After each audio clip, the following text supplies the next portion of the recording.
side event of the 2024 Development Symposium. So before we continue, I'd like to remind everyone of a few housekeeping rules. Please keep your mobile phones on silent to avoid disruptions. Restrooms is located on your right when you exit. And then for Wi-Fi access, you can connect to the network name conference room. There's no password required, but just click the OK and agree on the pop-up page. So there's a slight schedule adjustment for our program. Unfortunately, Minister Udoy is currently attending an urgent meeting this morning, but he will be joining us later to deliver his remarks.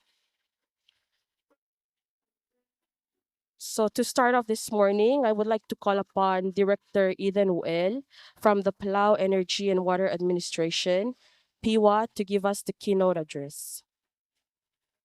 Good morning. Can you hear me? Thank you, Viveka. Viveka is with the Ministry's office. My name is Ethan Well. I'm the Director of Palau Energy and Water Administration. I would like to first send my respect in Palau. Pagumuod mo kote usus raibudul, marogul rugul orior. Ilong marogul maasil orior. Raklay, Evid Raklay, President, my cabinet members, Congress, my state leaders. Since ang nga order, di ko puso sa honored guest, distinguished participants. So, ladies and gentlemen, with Lutao, it is an honor to give this keynote address to highlight Palau's energy transition efforts. But where to begin? Palau is one of the least contributors to climate change, yet we face its detrimental effects. The global crisis has us seeing rising sea levels and extreme weather events that threaten our hospitals, our schools, food security, and putting our children's future at risk. Our fossil fuel addiction has given way to this global crisis that has worsened inequality and poverty at all levels. So, what should we do? Finding the balance is critical to address the inequalities. With a 1.5 degree trajectory path, 55% of carbon savings are around renewable energy and the energy transition. Hence, 45% of what is left is what we all need to do to make climate goals revolve around our use of resources. So we must put more focus on accelerating the transition towards the circular economy that gives the depth to our work in climate action, especially with regards to waste and other emissions. And then setting our key economic sectors towards reduction of resource dependency will allow us to adopt circular models that is central to the approach of reduction of greenhouse gas emissions through more efficient material flows. So this makes the focus of energy transition particularly challenging for small island states with limited resources. But it is clear that we must collaborate across the sectors. We need the engagement of governments, the private sector, civil society, and most importantly, the younger generation. So the path forward must be one of inclusivity, ensuring that no one is left behind in the race to transition to cleaner and more sustainable energy. So Palau is included in the Pacific Small Island Developing States, and together are responsible for only 0.03% of global greenhouse gas emissions. And we should not be burdened with the need to take on expensive loans just to shift to renewable energy. Regner, please. As the president has pushed, we need more financing in the forms of grants to support our shift towards renewable energy. We have already seen how partnerships can drive change, and Palau has successfully worked with international partners to raise climate ambitions, to secure financing for crucial projects towards the green energy economy. So we have reached 20% of our renewable energy goals. However, we face challenges, and we seek assistance to help us overcome such challenges and explore more alternatives to clean energy. There will be challenges, along the road ahead, but we stand to seek opportunities towards a green energy economy that is not just a solution to our environmental crisis. It is a pathway to prosperity, opportunities for employment, new technological innovation, and to a future where we protect our environment and our people. So while Palau struggles due to our small economy and remoteness, we are ambitious, we are fearless, and we are committed to being a global leader in the green energy economy. And we will work together to ensure that we have a prosperous future and a thriving economy. Thank you, Gompal Masulang. So, Regner, can you just go back to the slide? So, we have our energy roadmap. It's embedded in our NDC report, which is supposed to be given soon. But in case you guys have questions, we can talk about it later. We can do a group session, but this is where we're planning to go forwards within the Republic. And if we have that target of 100% of renewable energy by 2032, this is a pathway that's been given. Thank you. Thank you, Director Well, for your keynote address. We will now proceed with our presentations for this morning. Let's give a warm welcome to our first presenter, Ms. Adang Aldradang, Head of Commercial at NDBP, who will be presenting on the DRCEF2 program for commercial and non-residential sector. Let's give her a round of applause.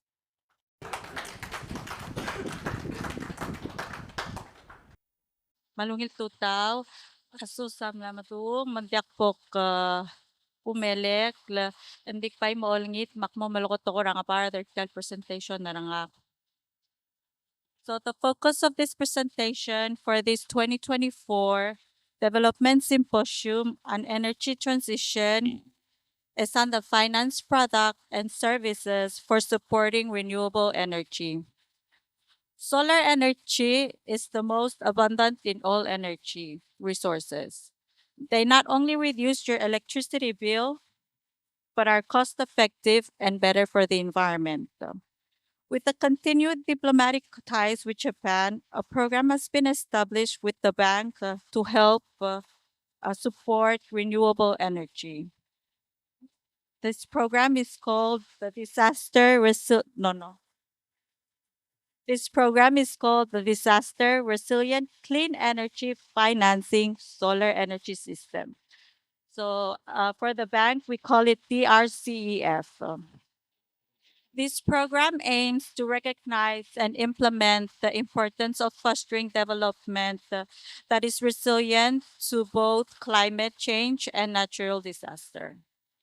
The program is funded by the government of Japan and its donors, the Japan Funds for Prosperous and Resilient Asia and the Pacific, the Japan Fund Joint Credit Mechanism partners with the government of Republic of Palau, the ADB, the NDBP, and the PPUC. In 2022, NDBP launched DRCF1 of 3 million, which is on grid solar energy for residentials. This program remains available, and just to give you guys an update on the program, as of November 4th, the program have installed 343 solar systems on 179 residential homes. This program runs at a 4.5 interest rate, the 4.5% interest rate for 12 years. These customers are saving about 200 to 300 plus on their monthly electricity bill. The program does not end there, but moving on to launch on DRCF2. DRCF2 is a 5 million additional funding that targets non-residentials, such as commercial businesses, schools, medical centers, federal and state government. The program will run at a 5.5% interest rate with a term up to 15 years. So how is CRCF1 for residential? different from DRCF2 non-residentials. First, the Japanese donor. For the DRCF1, the donor for the program is JFPR, Japan Fund for Prosperous and Resilient Asia. And the donor for DRCF2 is JCM. There's the grant amount. The kit procurement. For DRCF2 and DBP will not be the procurement officer, only the financer. PPUC will be issuing a request for qualification, and any individual or company interested can apply to supply the equipment, install the kits, and maintain the system. The maximum kit for the programs are different.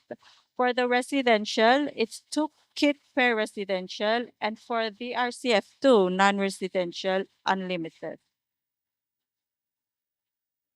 For the carbon credit benefit and the carbon credit validation. The carbon credit benefit for the RCEF1 is Palau and the RCF2 is Japan. For the carbon credit validation, this will be verified from the system installed to see how much reduction of emission of greenhouse gas to the atmosphere.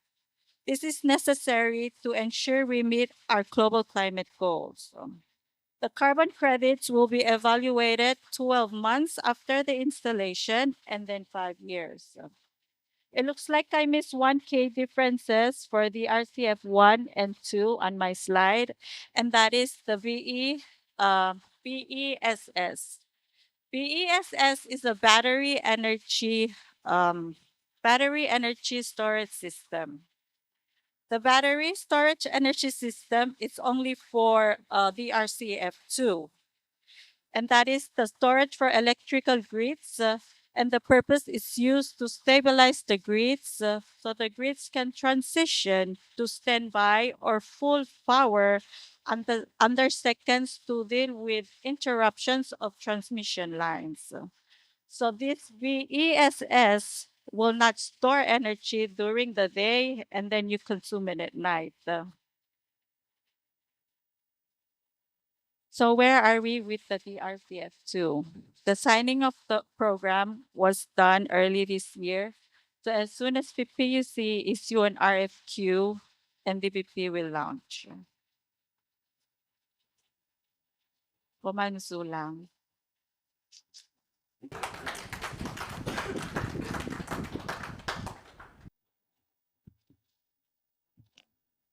Thank you, Ms. Radang, for your presentation. I think I see some commercial sector in attendance. So if you guys have any questions, please feel free to ask Ms. Radang now or maybe afterwards. Oh, okay, there's a question. Um, the question is, what's the requirements to be a vendor or vendor for the DRCEF2? Oh. PPUC have all the qualifications. So I think they're next in line for the presentation. Oh, So okay. they any more? And also for the installation level, the requirements. PPUC. Okay, cool. Yeah.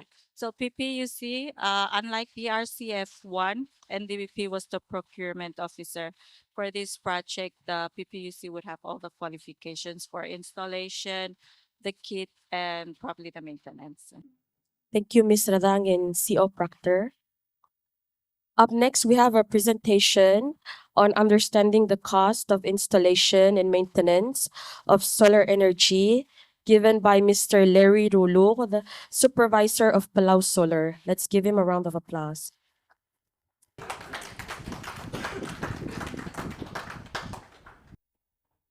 Good morning, everyone. I'm going to talk about the side of the cost of installation and maintenance. So, I never really did my homework on coming to make this speech, so I'm going to give it a shot.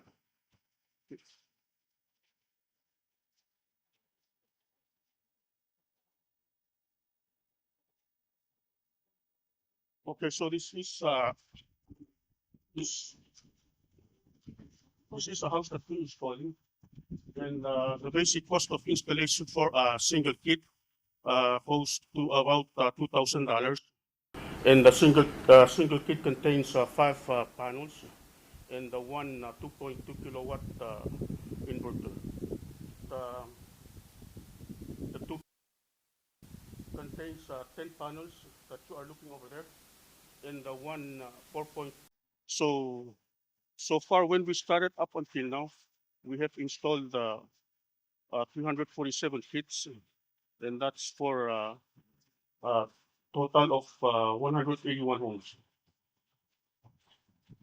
Uh, the two kits contain 166 homes, and only 15 of those kits are only single kits, meaning 5 panels.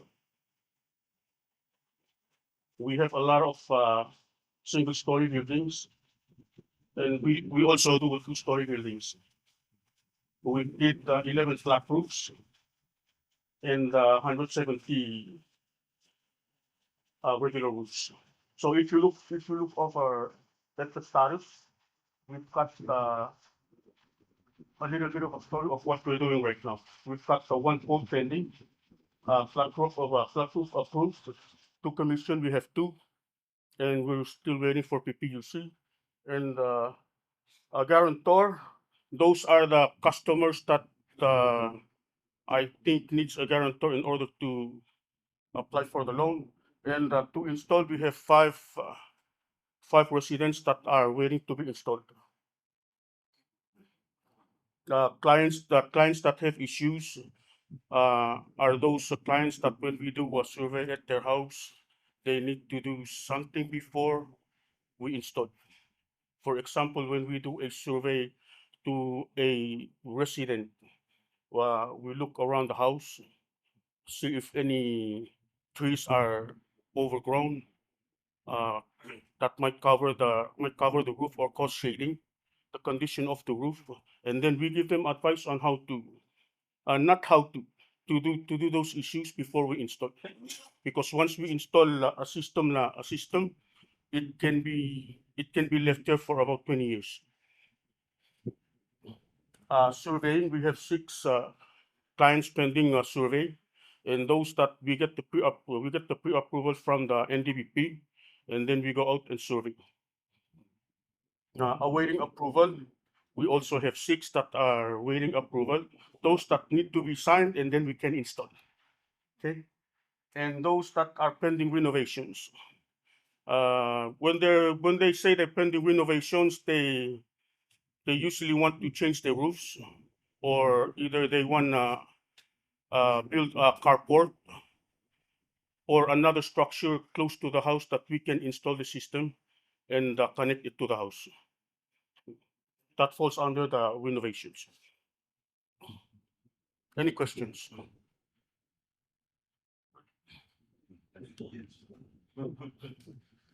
Okay, so Can I ask a question? yes, I mean, what's the target for the program? I mean, how many households are you anticipating they're trying to reach with the money you've got? if I'm not mistaken, the kids came at 800 kids. If it's a single kid, it will be uh, on the vicinity of 800. If it's a double kid, then it will be a 400 kid. Actually, we've adjusted it to 625. 625. 625. 625 homes. Okay. And that will kind of cost out at the 3 million. Is that how it works? Yes, exactly. Okay. Yeah. Are we good? Good. Okay, so for the maintenance side, of all the houses that we installed, we're keeping a date to no 6 months maintenance. So we've done 334 maintenance visits, maintained 176 clients, and we have 159 on the maintenance list. The graphs on the bottom shows what we have maintained on each month, And I know we're not. We don't have a really full crew right now. We're still working in on a skeleton crew, so we're keeping up with the maintenance plus the installs. So whenever there is an install, we hold off on maintenance, and then we do the install first, and then go back to maintenance. We can do pretty much about 4 or 6 maintenance a day, depending on the weather. Any questions? No?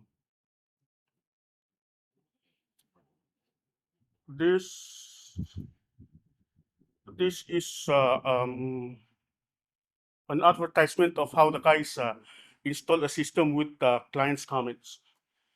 If you'll bear with me, I would like to show you the.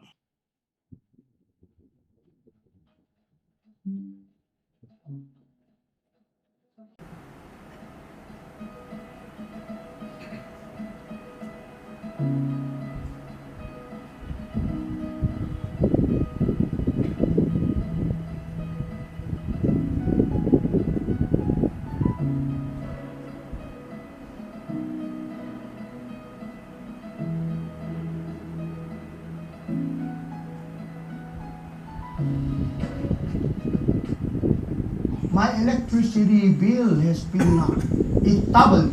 It doubled our energy bill due to the rising of the fuel cost. So that's why I was very fortunate to get this solar energy program. Because I think my parents' bills are like what, $800 a month. That's pretty expensive to live in the islands. Living out here is not the same as in the States or whatever else said.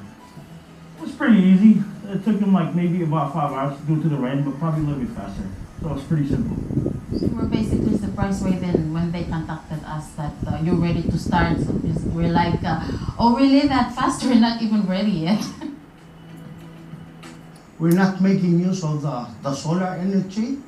That's why I signed up for the solar power for my house.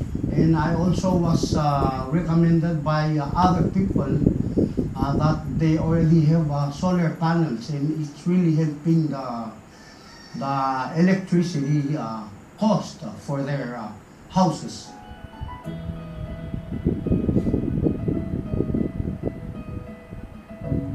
We talk about solar, it basically means energy saving.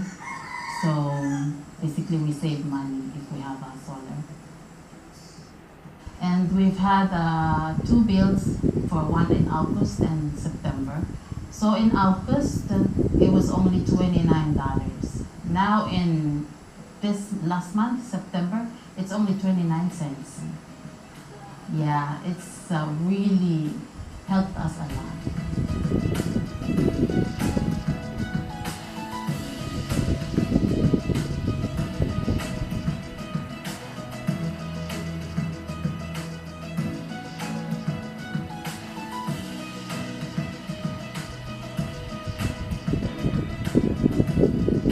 So the Palau Solar company, they're very helpful. So if we have any problems with the solar panels or anything, we just contact them.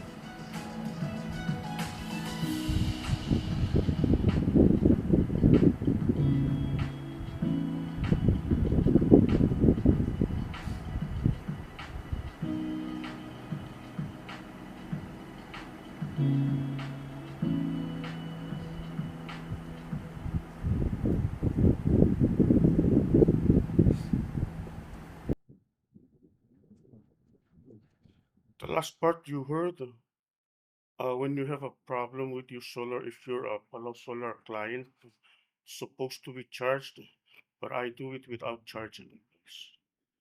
And I don't 10 miles.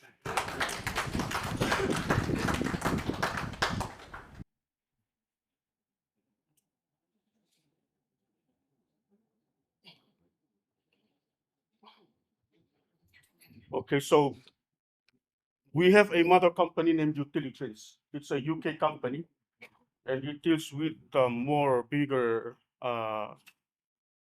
electricity grid. and that utilities company came and made Palau Solar, and that's how we started. So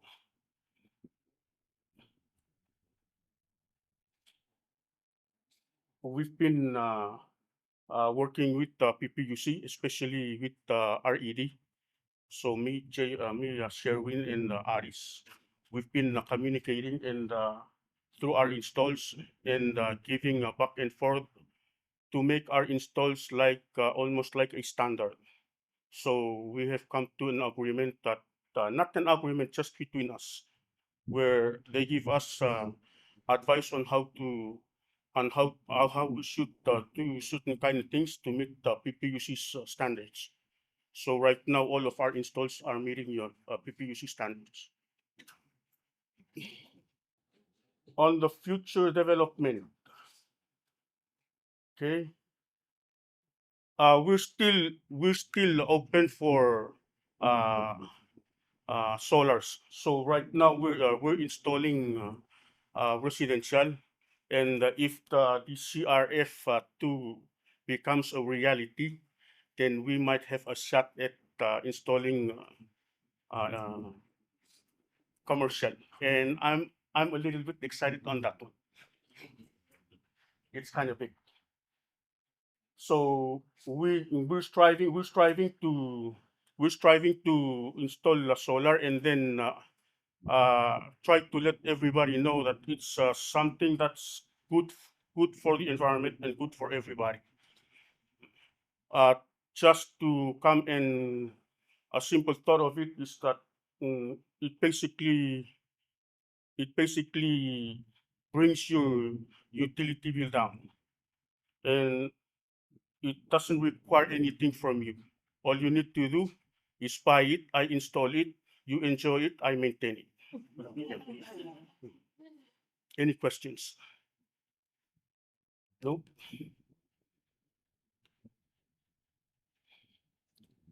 Another part of the future development. So you see on the graph, I think on the top is how the irradiation flows from the sun. And to elaborate a little bit further, most of my I'm just a certified installer. Of all the trainings I've done until now, uh, one of my instructors, he said that for you guys Palawans, you can basically lay your panels flat on the rooftop, and it can produce uh, the same result as putting on a tilt. Because right now we are at Palau is at 7 degrees above the equator. The Earth is tilted 22 degrees. So the sun will rise from the east, set in the west, and it will drift from south to the north. So we have a saying in Palau that I think it says, "Ngongor the wise sasils." There are times when the sun is farther to the south. And for us Palawans, the sun will will start from the south and slowly rise to the north. So there will be one time in a year when it's noon and shiny, you step out of your house, you won't cast a shadow. That means the sun is really above you, and then it will pass us towards the north, so we can basically face south, face north. It doesn't matter. That's how lucky we are. We only need to tilt our panels for the self cleaning purposes. Any questions?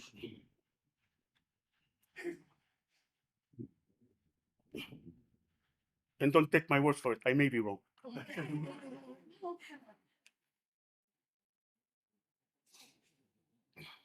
So we can support a range of residential, commercial, and with battery storage system. One of my conversations with my boss and the owner, uh, we are not we utility chains has a battery building factory, to my understanding. So we can go into the battery storage system. Right now, there are some residential customers that are looking into the battery storage systems.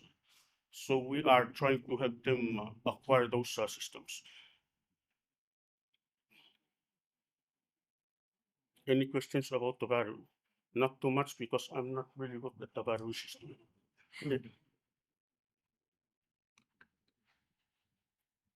Okay. This is what a hybrid quick might look like.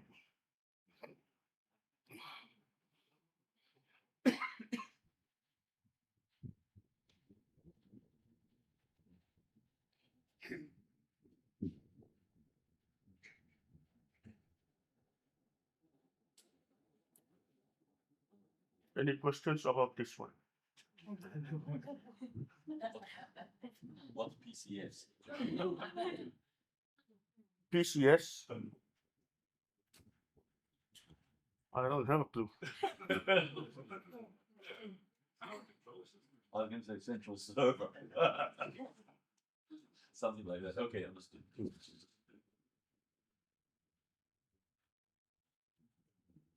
Okay. Next. So this would be our next step. So we will continue the educational programs. We've done outreach with NDBP and some of the outreach in Coro. And unfortunately, not all Palauans know about solar, especially those kind of like your age. They're they're not really familiar. So one of my experiences was that when I was young, there was a grant that came with small standalone system. They were given to the and unfortunately they weren't really thought about maintaining those stuff. So when those solar systems start breaking up, they got the notion that the solar system is not a good thing. So during our outreach, I found it that I had to really explain of how the system works, and the maintenance is one of the crucial parts of this system to make it work for a long time.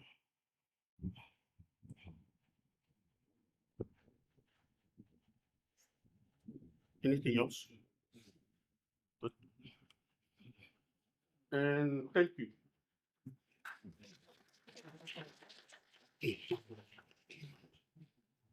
Can I ask one question? Yes. And I don't know. Yeah. You can ask a further question. Have you done any work on the finances for a household? I mean, you get electricity savings, which of course is good, but you also got to pay back the loan. So what's the balance equation? Usually, How's it been working out? usually NDBP did that calculation, and based on the one of those slide from the customer that only paid 29 cents, uh, I would say that she had an extra change after paying the loan. Yeah. So I think in NDVP, when we did the outreach, they made that presentation, and the community really understood that one. Just to add to that, one of the processes that the bank does in association with BPUC and Palau Solar, all applicants are reviewed just to identify what the savings will be after taking into account the loan repayments. So if we don't think that there will be a saving after paying the loan, then we'll advise people not to take the program.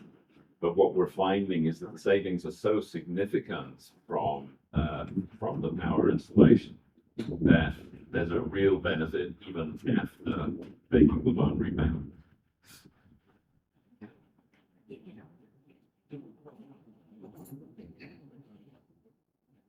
Non volevamo spero, no? Scusa.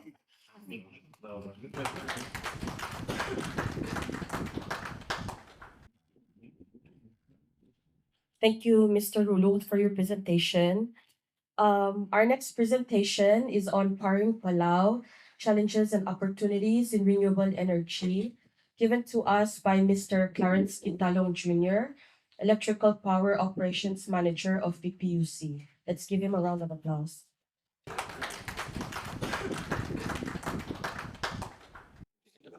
Morning. I'm just gonna go through a little bit of a story on our experience with solar. So please bear with me. Okay.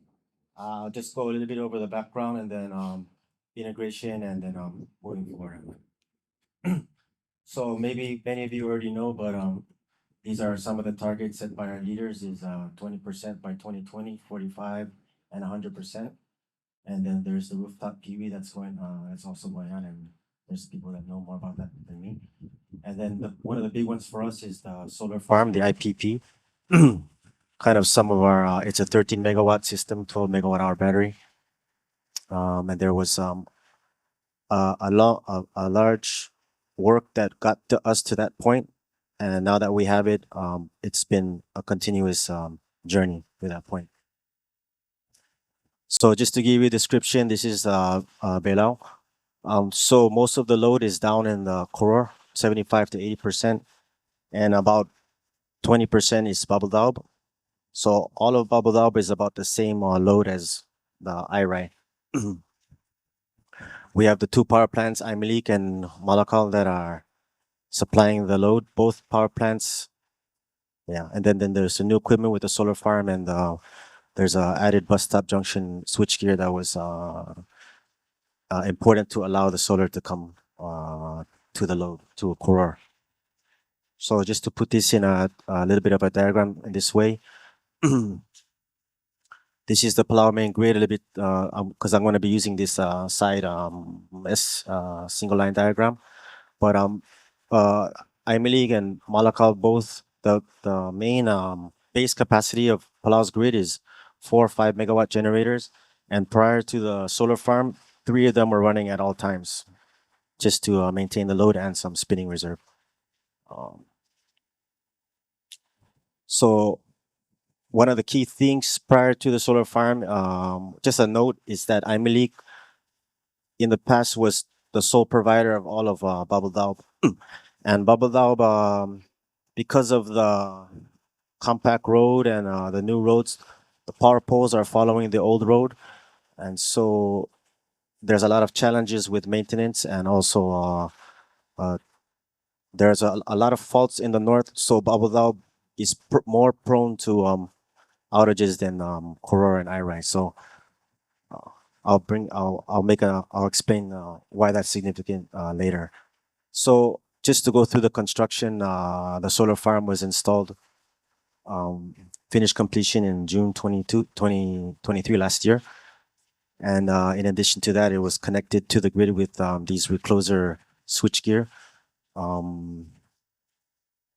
which has been very helpful because they actually also provide another barrier to all of Bubble Daub's outages. This bus stop junction switchgear was added, and as I mentioned before, this addition, the main benefit of this is to provide a path for the solar farm to give power to Koror, because as opposed to going all this long distance and back. One of the issues is that it also exposes Koror and IRI to all the faults in Bubble Daub. So when it works well, it's great, but when it doesn't work well, it adds further challenges. This is some of the challenges we experience with the switchgear, but that's just some miscommunication, and we're able to work that out. But it's a learning experience with with some of the bypass equipment and synchroscope equipment that would have helped us now in retrospect wasn't added. But in any case, sorry. So for the solar farm installed in, it first was connected in on July 18th, and that was prior to the bus stop junction switchgear. So over time, we increased month by month the injection of the solar farm, and each of these were milestones: getting 2 megawatts from the solar farm, then getting 4 megawatts, getting 6, and then by October 22, we were actually able to turn off one of our generators. So, and by November, we were regularly turning off one of our generators and only running 2. So that was significant progress for the solar farm. Um, this also included some SCADA equipment, and but overall, our communication is pretty basic, and our equipment is run manually, so we deal with those challenges. After the initial installation, our there was continued work on the solar farm, and we continued to inject more, and we're able to we were very aggressive, and we're able to turn off two generators. So we're actually running one generator at a time, and we had some very high solar injection. But also during that time, we experienced a lot of outages, and coincidentally, there was other equipment that was suffering some issues. So all the vulnerabilities and issues were exposed when we during many of them were exposed during this time.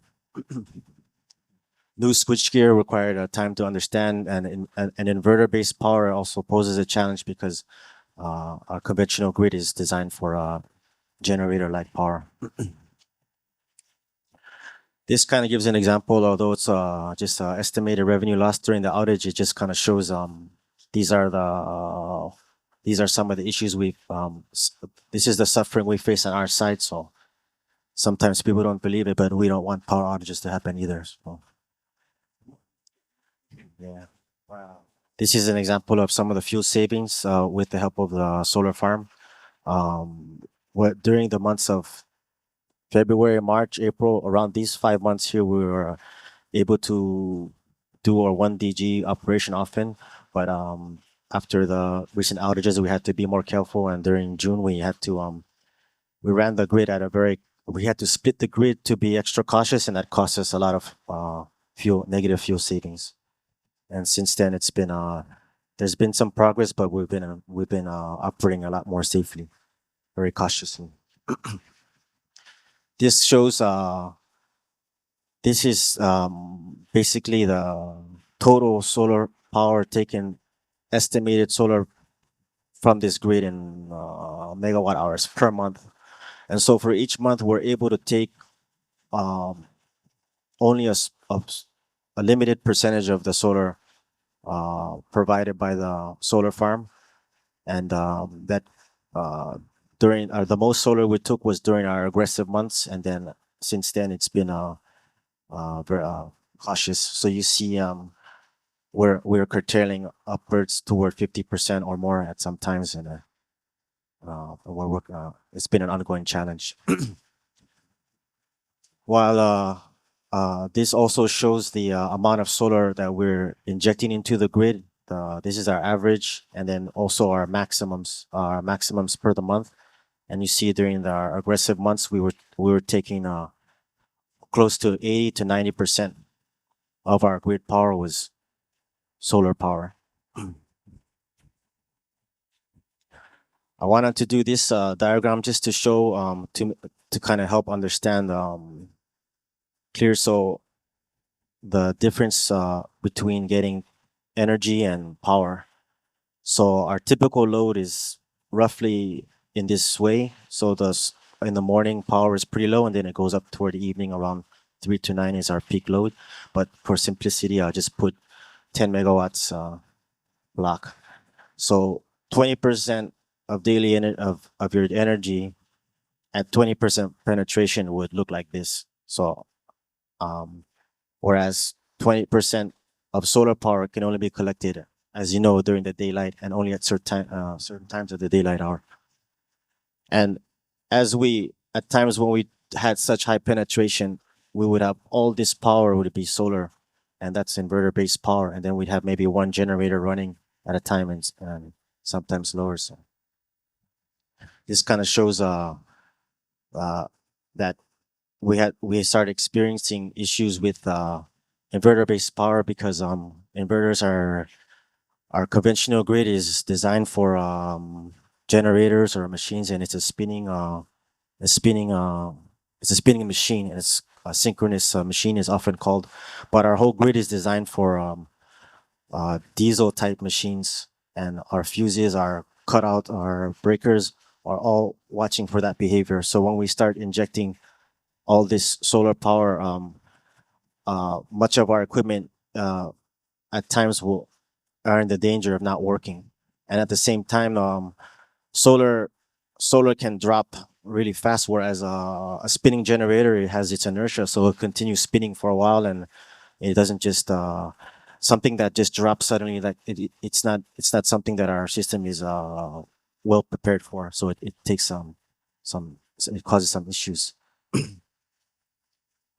This is kind of shows our diesel proportion to IPP, and then our estimation of the rooftop solar. That's in this is with RED, and so I know they work with Palau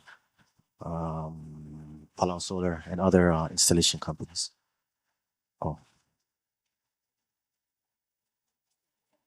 these are rough estimates. So, yeah, so it's roughly 20% at our best, and sometimes like diesel will go maybe on some cases lower, but yeah.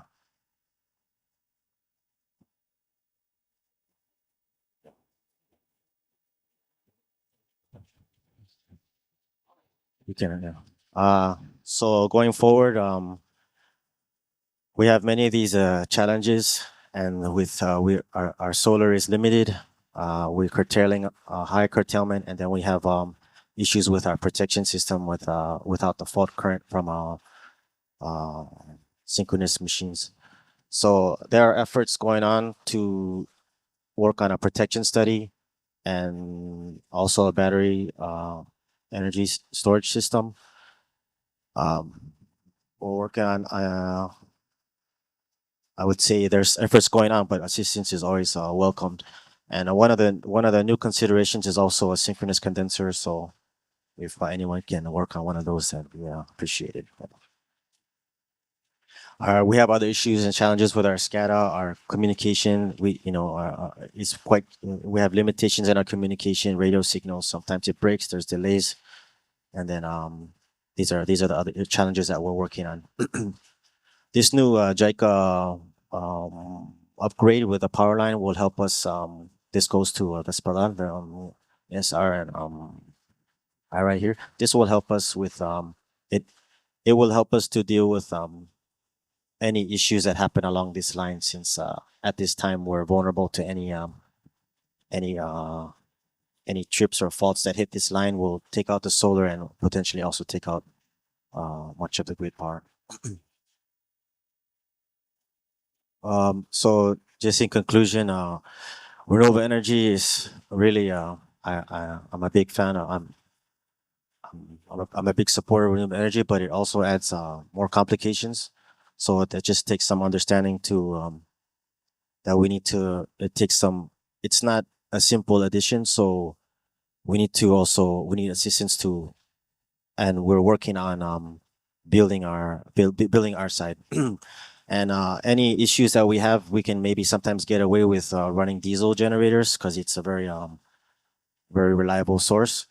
But when you run on solar, you have to have a really robust grid to make sure the solar runs well. So it's kind of and these are other issues, and we appreciate the public's support and understanding in anything that can be done. And I'm sure we have people that are we appreciate support. And those are a few other things about there. That's all I have. Thanks.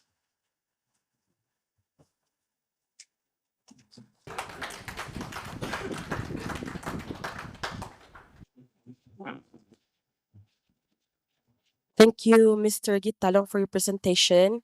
Any questions to PPUC? Questions or comments to Mr. Gitalong's presentation? Okay, I think there's no questions. So, following our program, for our final presentation of this morning, we have Mr. Yuki Inoue, Senior Energy Specialist of ADB, on energy transition priorities and sector sustainability. Let's give him a round of applause.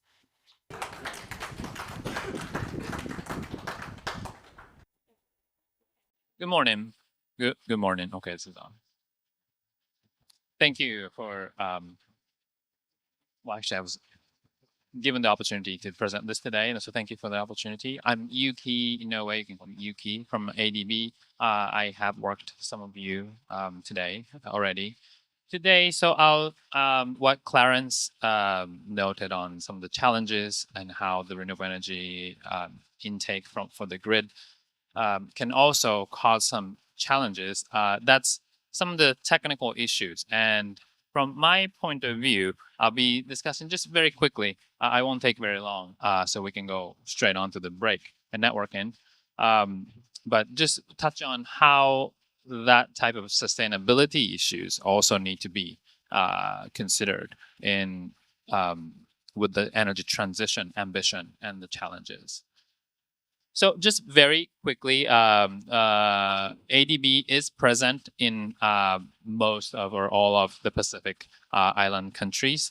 This is one big region that we have a department dedicated to. Palau is one of the countries in this region. Oh, okay. So our priority areas in supporting these countries are listed here, actually, but it aligns pretty well with what's been discussed today. And also things, for example, Clarence mentioned some of the challenges with transmission and distribution system, especially with the big intermittent power from the IPP solar and the rooftop solar, both of them coming into the system. Just in some of the other areas, we are focused just to show geothermal, hydro, offshore wind, and solar, different types of renewable energy sources that we have experience in, and also we focus in some of the countries. Geothermal, not so much in the Pacific, but hydro, wind, and solar, we always look for opportunities. But with all of these, to manage these rather small size systems in the Pacific countries, especially battery energy storage system is even more important than some of the other countries that we are present in. The same thing goes for the energy utility services. So I'm going to talk about this a little more after. Access to energy. Fortunately, Palau doesn't have this issue or challenge so much anymore. And as the system and the regulatory framework develops, there are some further topics of market development, regional interconnectivity. But for now, I think the Palau's focus will be the system, the transmission and distribution, and the battery energy storage system. And the energy utility services as sort of the foundation of those challenges. So, is this big enough? I'm not sure. I have a bigger slide later as needed. ADB has introduced a new type of lending product for the Pacific island countries. We have a special dedication of, is that pointer here? Oh, here. So SIDS here, this stands for Small Island Developing States. Palau is in this category. So what ADB offers today is that concessional, in terms of lending product, aside from the grants that we prepare, for example, in collaboration with the Japanese government for disaster resilient program. Aside from the grants, the lending product, we have actually the most concessional financing support for Palau, with a 1% fixed interest that goes for maturity of 40 years. So these facilities to support especially challenges like energy transition So we're here. I have been in discussion with the PPUC management and the Ministry of Finance on the battery energy storage to support this large intake of the solar energy IPP. So that said, my discussion here today is going to focus not so much on energy transition per se, but the sector's sustainability, because we there are a lot of workshops, regional events that talks about energy transition, solar energy, wind energy, but none of these can happen unless there is a healthy and sustainable sector structure or the utility services to run this. And this is actually my area of sort of expertise through my time at ADB. Some of the key issues that we have witnessed that affect the sustainability of the sector, system losses. This is transmission, distribution, commercial and technical losses, collection, and the generation cost. So these are very relevant to the Palau system as well.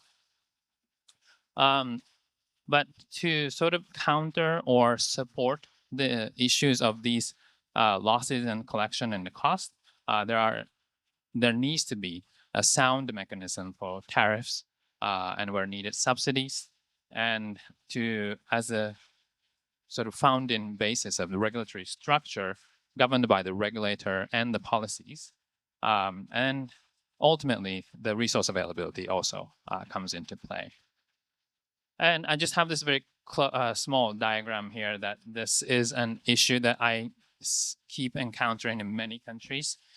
This is both positive and negative cycle of investment, losses, and collection. When there is sufficient investment that keeps the system running, losses and reliability is maintained well, then the collections also well maintained. And it's in the positive cycle when that financial flow is solid, the investment can also continue on. However, when there is an underinvestment, the losses and reliability will decrease, then the customer frustration builds up, collection suffers, then it goes into further underinvestment. This is a negative cycle that happens actually a lot in the countries that we work in. So fortunately, in the case of Palau, PPUC, from my assessment, actually it's not in that cycle so much. There's been, I think, underinvestment in the system that, especially in the face of energy transition, this can be a challenge going forward. But I think losses aren't excessive. Reliability certainly can improve. But collection is also not a significant issue, except in certain very specific sector that has some collection challenges. But other than that, general collection is also pretty well maintained. So as Palau and PPUC look into energy transition opportunities and investment, this is really the chance and can be a turning point, because there's a lot of investment requirements to keep the momentum and at the same time keep the system running in a reliable manner. So I'm just gonna leave this discussion or presentation with a quick overview of a general electricity tariff cycle, because this is crucial for PPUC to continue its investment to maintain and upgrade the system. I think Clarence actually made a great presentation on what's happening and what's needed. So the scale of upgrades the system needs to make sure that the system runs with this different types of energy from the diesel power that the system is designed for or the system is used to. This requires quite rapid and continued investment cycle. To do this, so usually the cycle goes from the policy of the government, then moves on to the utility and the regulator in a way working together. Utility will based on the policy. So, for example, the 40% renewable energy by 2025 and going further, utility will come up with an investment plan. So this is actually a very crucial part of multi-year and the annual investment planning. This will feed into the tariff. I put this as a petition, just as a general terminology, but basically a proposal of a tariff, which includes investment component. That tariff proposal is reviewed by the regulator, and another crucial point is it goes through a public consultation so that the general public who will eventually pay the tariff will have to understand and be comfortable with what's being presented. Then, based on that, the tariff is determined. In some cases, the government may have subsidies that the government will provide to certain people. So it may come after the determination, and subsidy component may be added to the tariff, or various ways of providing subsidies to the consumers. So it's omitted here, just for that. So I'm not going to get into too technical on these details. My key point is this is just an example of tariff formula. What my point is, tariff is pretty mechanical. When the investment plan is there and the costs are identified, there's no complicated science to it, like the inverters and the generator management PPUC does technically. So, but what's important is it's based on the revenue assumptions. And again, I don't want to get into the accounting issues, but revenue assumptions and the cash collection is a little different issue. So as I mentioned, PPUC currently has generally maintained collection status, except for a certain sector. So addressing that certain sector where the collection is an issue is going to be a separate issue from the tariff issues. So that's one point. The PPUC did go through a tariff model process, I think in 2020, 2021, which obviously included the investment component that was based on just a projection of that 1 year investment that it needed to do. I'm at this point not aware of the investment plan.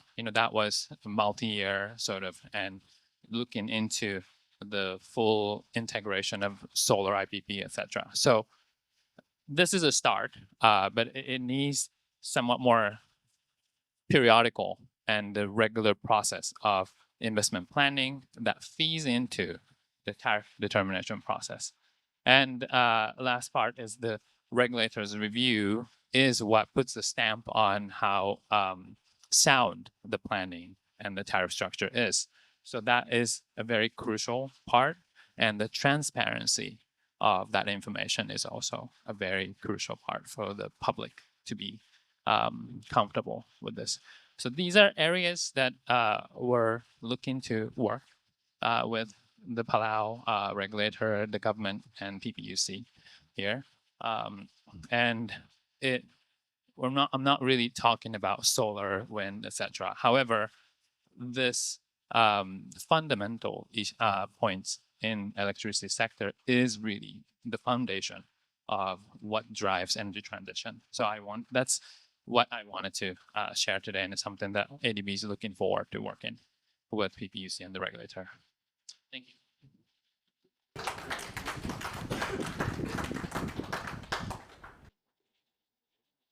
Thank you, Mr. Inoue. Do you guys have any questions to Yuki? Okay, if not, we'll take a 10 to 15-minute break as we prepare for the Energy Leaders panel. Refreshments are available at the back, so please feel free to help yourselves. And for those eligible participants, please continue to stay with us to get a chance to win our solar raffle prize. Thank you.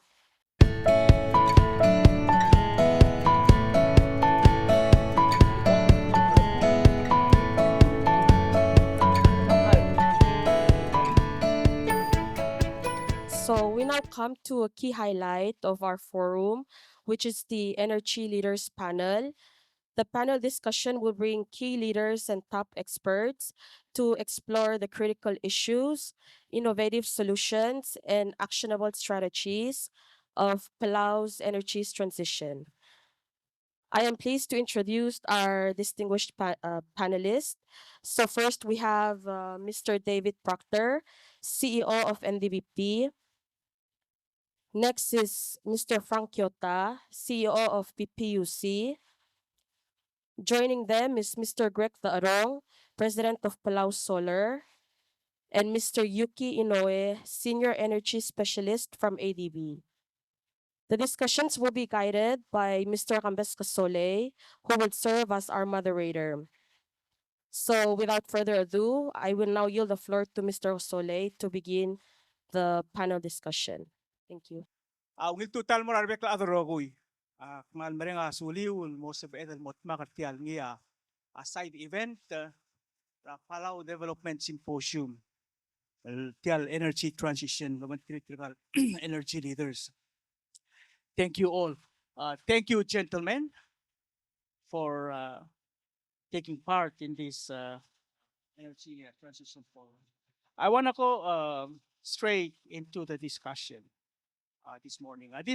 But before that, this will be a 1 hour event. So I'm dividing it up for 15 minutes each. But as a moderator, I will get to play it by ear, and then we can always. We have now between now and lunchtime to do this.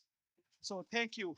And if I may, I would like to start this discussion with a PPUC CEO, Mr. Frank Kyotan. And then from there, and then we can transition to the other areas here this morning. Magandang mo. So this morning, we heard from 4 presentations, very enlightening presentations, which kind of give us a good setting for this morning's panel discussion. So the first question, Mr. Kyota,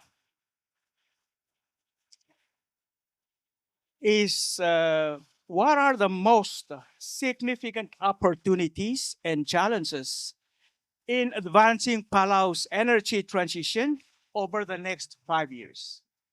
If I could have you respond to that.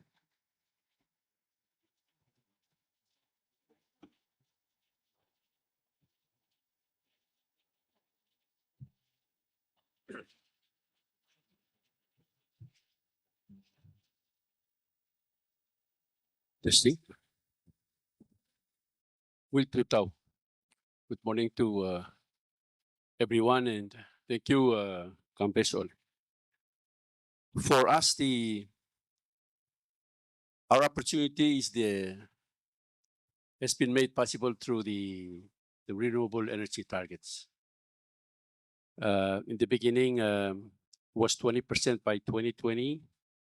Then it became 45% by 2025, and now our president has declared that it should be 100% by 2032. So it provides us a lot of opportunity in that direction. And at the moment, we have a lot of partners, including ADB and many others, who are working with us in that direction. And in our efforts with respect to the support we get from our Palau Energy and Water Administration's support, we're working together to evaluate and determine those technologically proven and commercially viable solutions. One of them is the solar farm that we're operating at the moment. With that, it'll give us the opportunity to promote energy security by diversifying our energy sources. And then by doing that,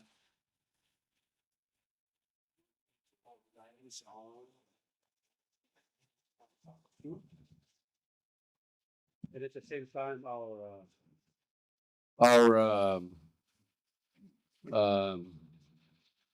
footprints are reduced with respect to the climate change we're facing. And when we when we decrease those footprints, we'll be able to achieve those goals that we have set for the NCD, the NDCs that we have created. Now, for the challenges,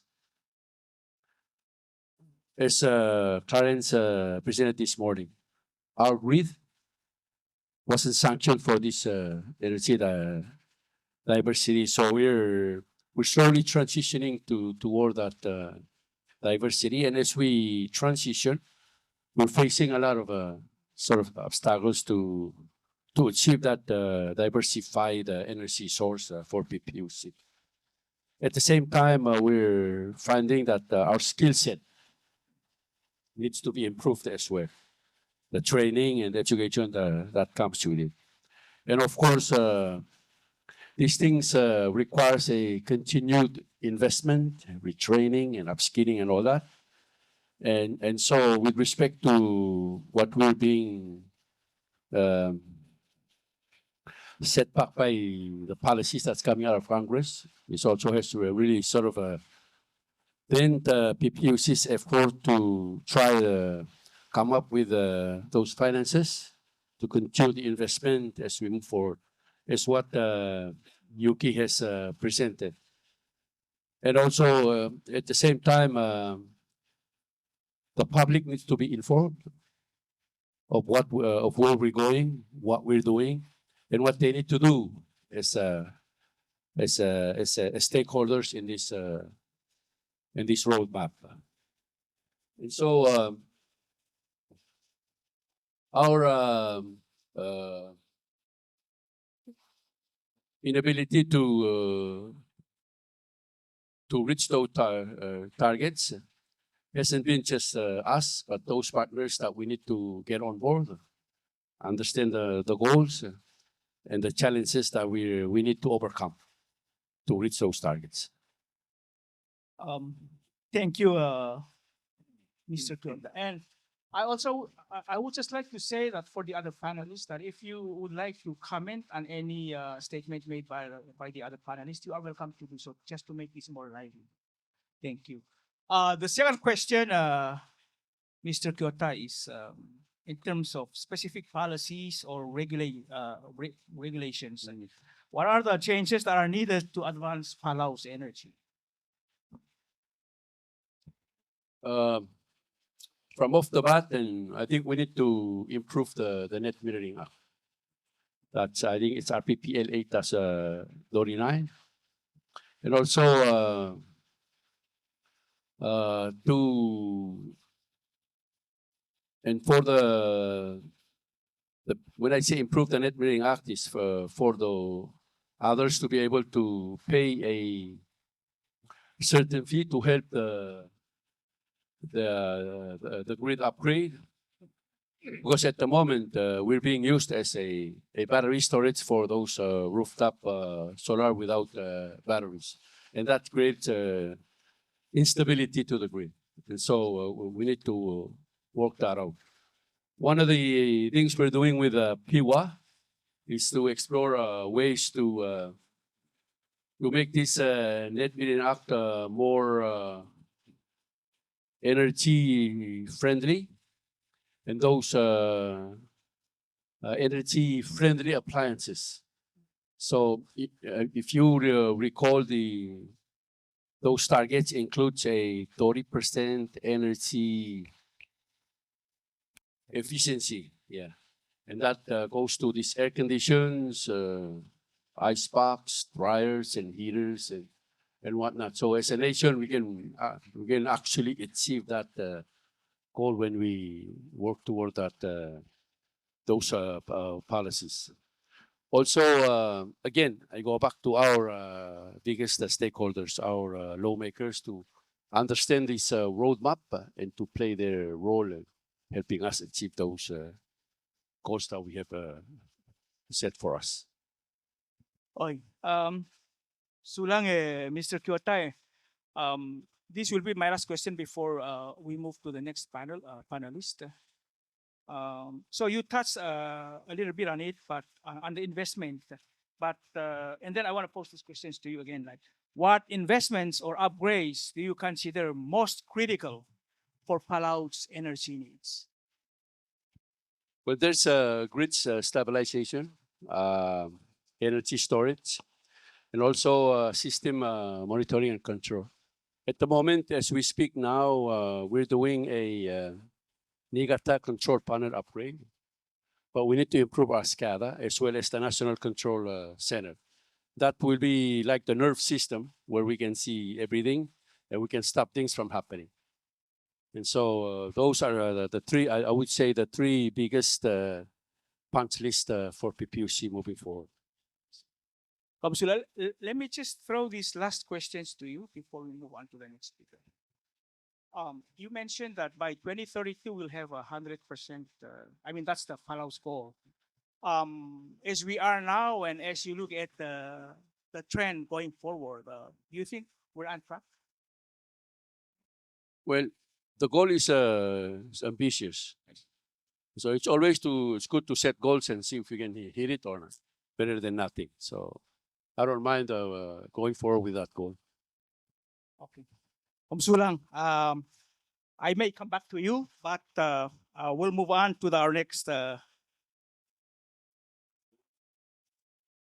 Okay, yeah, sure. You'll have a question or two before we move on to the next speaker. Can I say something before? Sure, go ahead. Kampai sa kutele time sokara senator Sungilo. Malaysia, ngamle invite niya tutaw mo. Ma'am sulang senator medumur el tutaw. Oy, mausube sa mloja sa Senator Singino. Thank you for joining us this morning. Congratulations sa election. Okay, so we have one or two questions that we can get from the audience. So the floor is open before I yield the mic to NDBP. Okay, so we can always come back for the questions later. But right now, I would like to move on to our next panelist, Mr. David Proctor. Here's the first question to you, sir. What are the development bank's main goals in supporting energy projects? And how are these projects contributing to Palau's broader energy transition? Thank you. And nice to see everybody here this morning. Perhaps I can put a broader perspective on things because 12 months ago, when I arrived at the Development Bank had been generating significant losses for the prior 2 years. Roughly about $700,000 per annum of loss.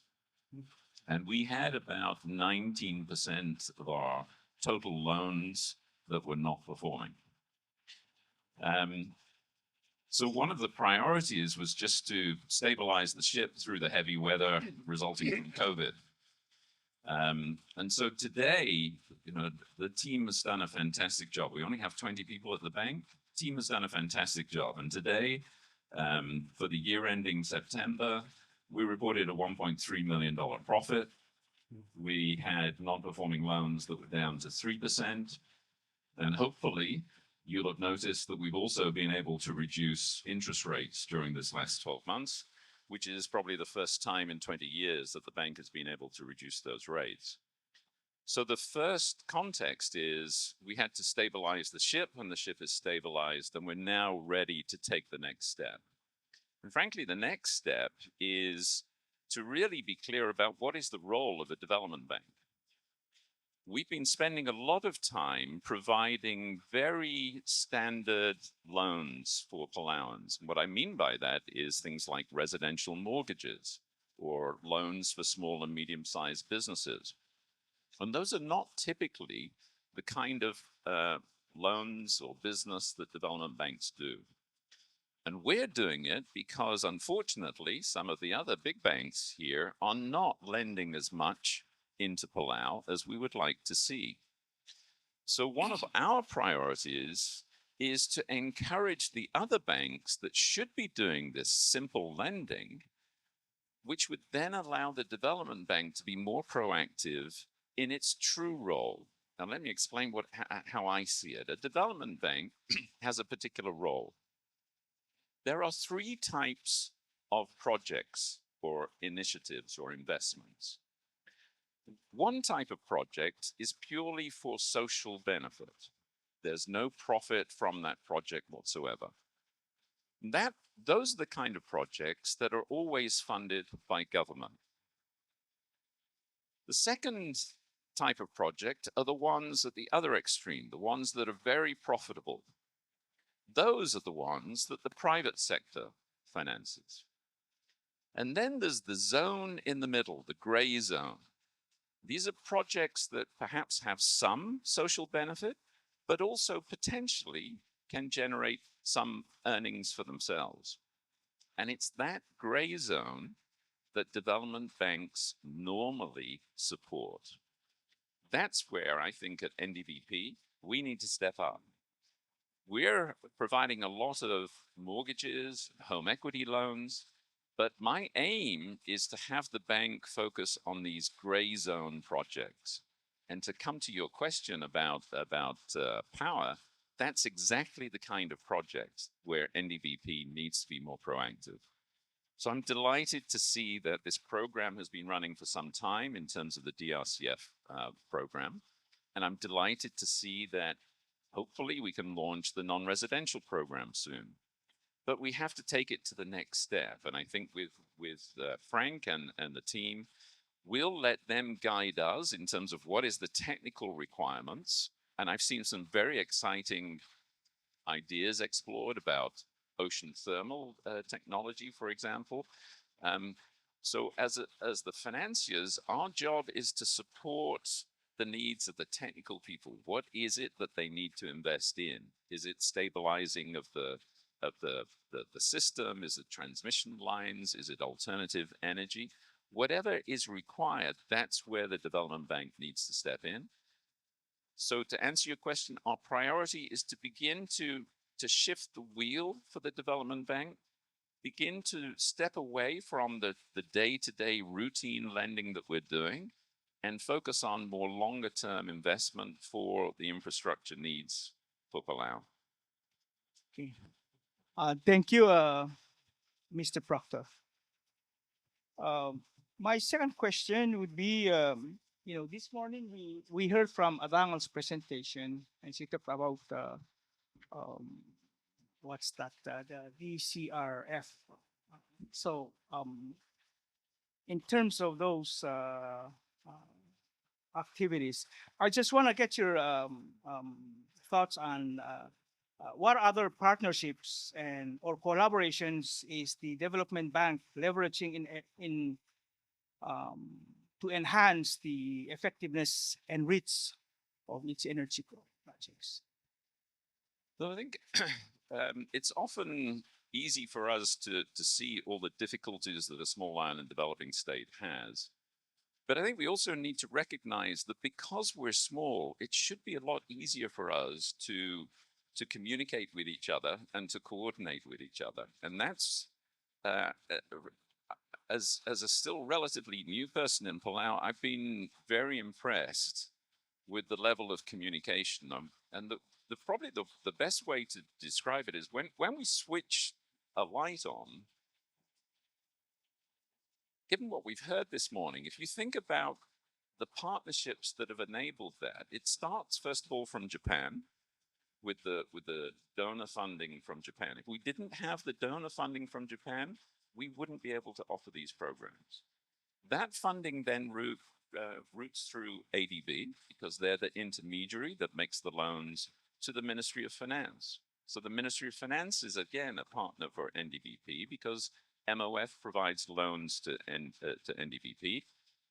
We then work with PPUC and with Palau Solar to make this DRCF program work. One of the things that has benefited Palau, I think, is when I first came, I saw a lot of installed solar panels from previous programs. But many of those were clearly not operational. And so one of the lessons that Palau has learned is to make a program like this work, it relies on partnership, it relies on good communication, but it relies on some consistency. And I think that's where the arrangement with Palau Solar, when we heard about it this morning from Laurentino's presentation, the arrangement for a 10-year maintenance facility was a critical piece of this program. And it reflects lessons learned where good intentions were made, but it didn't quite work out as intended, but we've been able to adjust, and now this program is better structured. And that's because of lessons learned and communication. So it's absolutely a partnership approach, and we can always do better. We always do better. But I'm impressed with the base level that we have and the level of trust and communication. Okay. Thank you. So I guess the next question would be what challenges has the development bank encountered in financing energy projects, and how is it addressing these challenges to ensure the project's success? As a banker, I hear a lot of high-level 30,000 feet presentations talking about plans and verifications and long words. One of the things that strikes me about this program is it's not about the strategy and it's not about the presentations. It's about getting the real details correct. And in Palau, that means things like token meters. One of the challenges for this program is Palauans like their token meters because they can be assured as to how much electricity they're going to get from their token. And so part of it is just explaining the benefit of the solar program and trying to encourage people to have faith, to have trust that there will be the saving from it, and try to transition them away from tokens. It's the little details that matter to make this program work. And I think as we learn from this program and begin to evolve into subsequent programs, that's the theme of the bank. It's not about high-tech, complicated finance. It's about how to reach out to the people in the communities and explain this in very real, pragmatic terms. Bankers love to talk acronyms and numbers, but that doesn't convince anybody. You have to go into the details and understand their particular situation. And the second example would be, we call this the disaster resilient energy program. And it's disaster resilient because we found in Palau, many of the roofs for the homes in Palau was simply not strong enough or resilient enough to be able to cope with installations of solar panels for when the high winds came. So again, a practical lesson for us, the installation program has had to be adjusted to take into account strengthening of roofs. And I would say again, thank you to the MOF, because in addition to the 3 million that came from Japan, Ministry of Finance have added in another $500,000 that was from the old Cross Act funds during COVID days. That $500,000 has been able to be used by us to put in place roof strengthening program to support the solar panels, to support the renewable energy. So it's those details that matter. Okay, thank you. If I understand from your response this morning, following the presentation of the solar Palau, and correct me if I'm wrong, you mentioned that there's the goal of the project, the RCEF is to there's 625 homes, residential homes that. So and you just mentioned that maybe part of the program is to make the public trust. So is that an issue that needs to be addressed to get more of these people to come and apply and we can fill that 625 slots? I always feel embarrassed because I'm sitting in the office at NDPP. Outside my office is a 40-foot container. That 40-foot container is filled with solar panel kits. I don't have any benefit in having those solar panel kits in the container. I couldn't be happier to see solar panels moving out of the container and being installed in people's homes. So the more that we can explain to people the benefits of the program, word of mouth is very important in Palau. So we encourage the people that have installed the program, the systems already, to tell their neighbors about the energy savings and utility bill savings that they are receiving. And as I mentioned this morning, even after taking into account the loan repayments, all the customers that we've installed are all saying that they are saving money by installing these kits. So if at the end of today, we get all of the people in this room going home and talking to their friends and neighbors and family, telling them about the benefits of this program, that will be a huge success for us, because the sooner we get an empty container, the more happy I will be. Thank you. So we have time for 2 questions before we move on to the next speaker.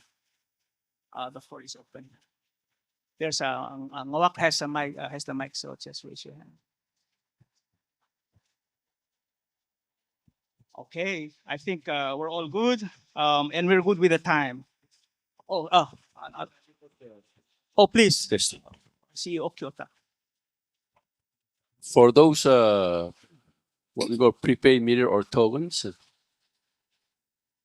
they were designed for those who doesn't pay their power bills. So you pay before you use. Some people think that they save them energy. But I'm here to tell you that if you want to save energy, you have to change your behavior, the way you use the power. It's not the tokens that going to save you money. And so we all need to be responsible with respect to our power usage. Because if we are more responsible, we can really help everybody around, in this room. And of course, the Republic and the targets that we have set for ourselves as a nation.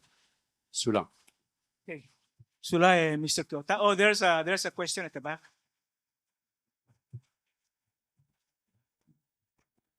GM, nas kumaku solar mira nga ako start na backwards ang mga credit. And I get cell meter kaung bi-directional or the Digital. Di like digital, hindi bling. Hindi legal, maliwan. okay, again, I need to know what's saying bi-directional. Ngayon cell D1 to a bi-directional meter, and it tells you how much you pull from the grid and how much are you getting from the solar. So at the end of the month, they say, when you come to PPUC, it'll show. So some of the times when you come, you'll have a negative balance, and sometimes when you come, you have to pay some. So, and I think some of the meters in other houses are separate. One for which are old ones. One for the grid and one for the solar.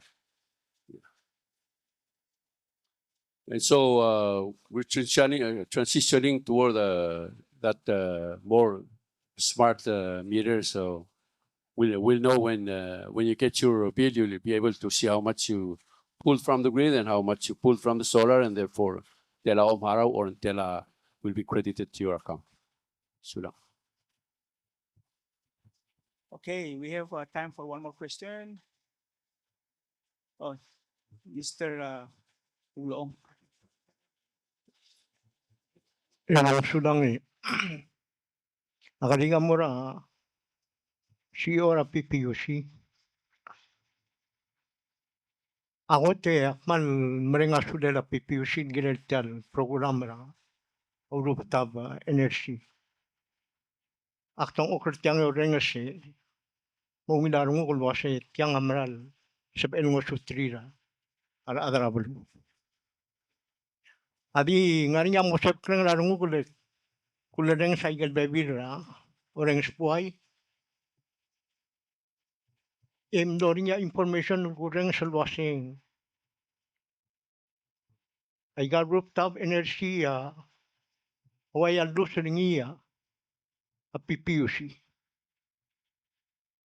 masab karung ringia seglem moldor dia membora rooftop aklo kunya asli jadi mulut membul sokya program kita kan dengar dapat share ay got plan ngar bebulap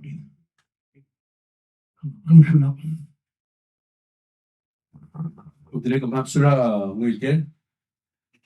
Alikultur gadik Tenito ka berikan bor ka riak laut ini tinggal ngargit. So the question posed to PPUC was the sustainability and the financial sustainability of PPUC with respect to the rooftop solar. Due to some of the public hearings and town halls, some information came out that PPUC may not be able to accommodate all the rooftop solar and may pave the way for PPUC to bankrupt because of the rooftop solar and not they're not using the grid. But as we are today, so as we are today, as we transition, we are all transitioning. So at the moment, we are procuring some storage battery, for us to capture those excess energy and store them so we can use them at night, powering people and continue to collect those power charges. And at the same time, in those public hearings, we've been engaging with the OEK to help us revise the Net Metering Act. So those who are using PPUC as their battery because of the excess power may have to pay some fees. And also, as we transition from the diesel fossil fuel for renewables, we're realizing some savings. And those savings will also be passed on to the consumers. While people may think that we may find ourselves in some financial dilemma, to a certain extent it's true, but we're also making a lot of progress in trying to mitigate those, and also at the same time transition successfully to these renewable targets that the country has set for us. So Senator, say give it other door ang arabo, say give the rule of Bradma. Tablo konta tel obong luter besang itu luter kan saya nom lodia kata mereka luter the rule obong luter continue. So udreng sentron dili ang ania bol el berredia pipiu sirgi dia el altabe geurol rosi clorela a batteri e ania partner sirgi del la kongel mo sugi traigi. Age seleme agot ngomu ul grant Digeng ania temel 10 years temel. So syllabus kita gid el wild tagal batteri gid. Digit sel doru laigal mo oligina den gid gid ngin sel dol ewek ringi. Wagel plan do ada individual gid investment tel infrastructure gid. Le sel klangar gid au riura tru raf gid do Britania gid drom arabes. So that's how we sustain this infrastructure.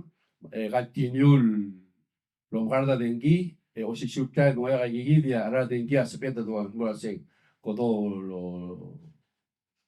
si polgo so sergin melior mo si atra pelu len el alta me go de ara la adeise tagay e brer de gek mo sin brer de gek durba dia al bedio e ga gid lo l'ultiga la pelu ad beluet a ulbara alu mal tagay so So هذا المنجغين سيدو سبيدرا ألو من لور تيال كيسيدرا renewable capacity كده مو سبيدر المو أول كلي أرى لألو شو تايم غد مو مساجل المو سيسل مو جيل investa bebil o lukta bebil baradra belu. Sura udrei.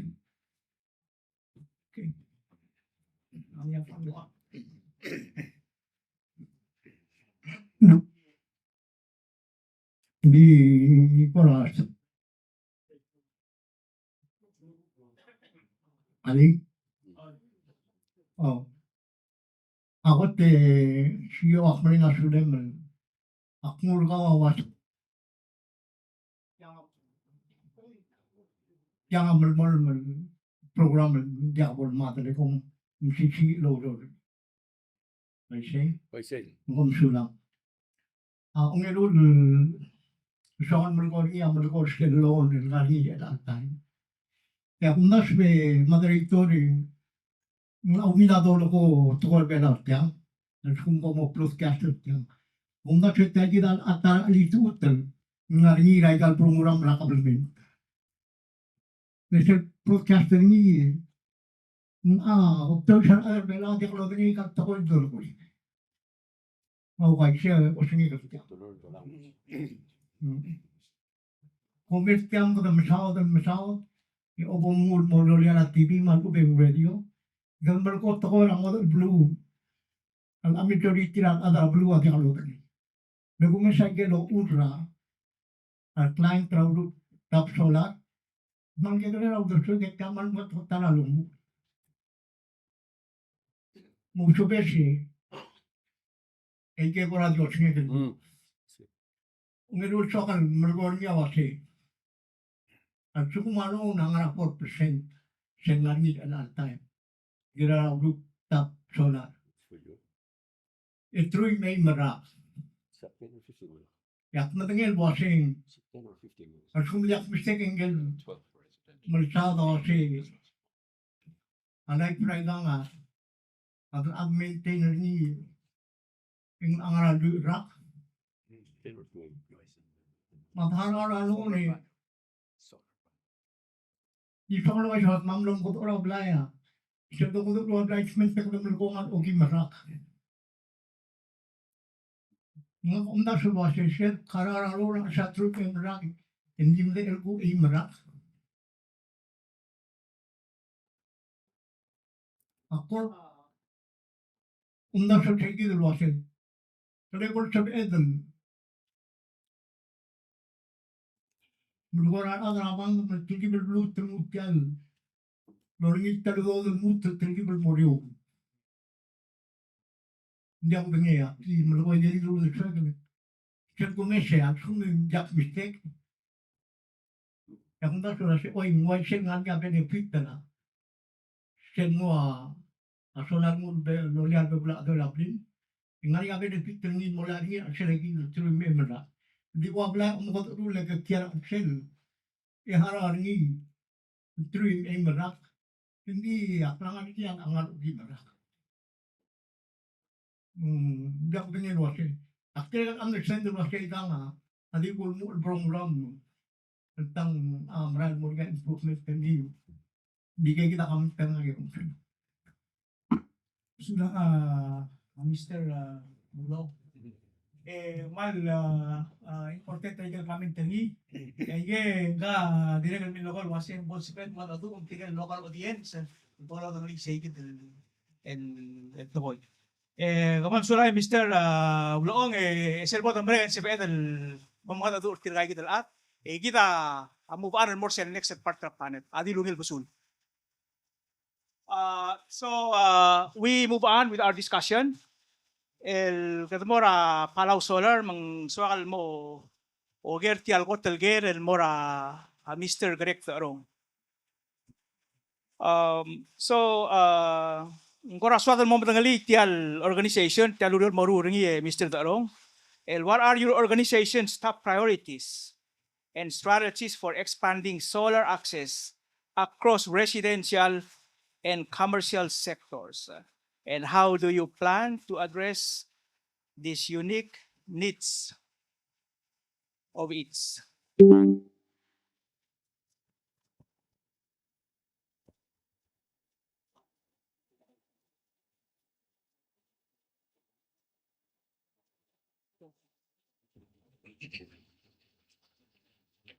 Tiga batteri, Manchurch.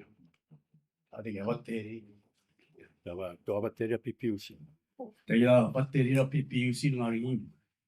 Oh, baik. Dia kaigan sel tiela. Kalau tino maklo tutrel, asum dia ngile kul kotor. bong. El belang kada mesa igal program kita albangan. Wasing maklo tutrel mergida ada belau. Bela tial organization kama ma ke garel gom bali lulmu tiaidel loan lara ADB mera development bank amlo subel maskwa material longu tial el program el mo install a system ra adwel apply igal solar panels ra adwel apply so I guess I don't need to translate this to other people who are not really good in Palawan language. So what I'm trying to say is to inform the people that we are a small organization that got set up by this funding support from Japan to the Development Bank to put solar panels on the roofs. Embrong elal time amokter ma obangela PUC loro.